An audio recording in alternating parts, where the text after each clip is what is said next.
Hello, and welcome to our podcast series, Health Talk by IEHP, your Inland Empire Health Plan. I'm Chanel, a health educator at IEHP. Hello, and I'm Veronica, also a health educator at IEHP. We teach asthma classes for IEHP. We are not licensed physicians. So please see your doctor for any medical advice. In episode 1, we talked about how asthma is a chronic disease that targets the airways, and we covered symptoms of an asthma attack. We also discussed the changes that happen in the airway during an asthma attack. Those changes include swelling of the inside of the airways, the tightening of muscles around the airways, and the creation of mucus within the airways. These changes lead to common asthma symptoms like frequent coughing, wheezing, shortness of breath, and chest tightness. Right. So Chanel, let's go over some types of things that can trigger an asthma attack, not only at home, but in the outdoors as well. Sure, but let's start off by defining what a trigger is.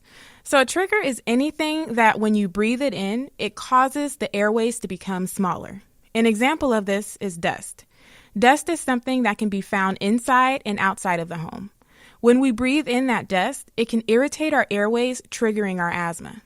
You can reduce the amount of dust in your home by cleaning frequently and reducing the amount of clutter. Another trigger found in the home is mold.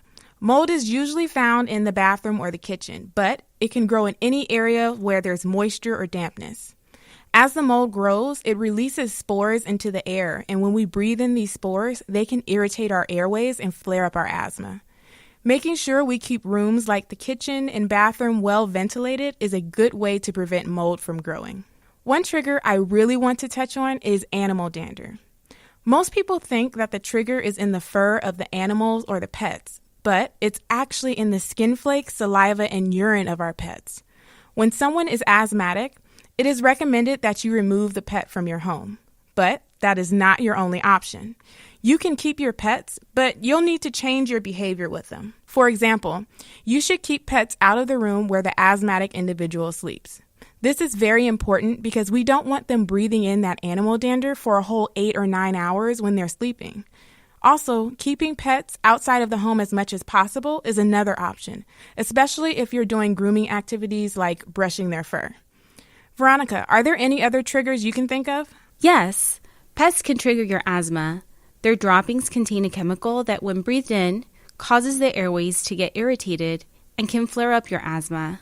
Pests can also come in the leaks through the plumbing, and they can also get through the cracks in your home. So check under your sinks, and if there's a leak, repair it.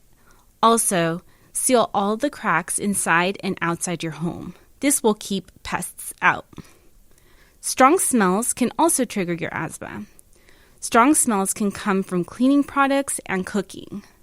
You can reduce strong cooking smells by opening windows, doors, and turning on ceiling fans so food smells don't linger in your home.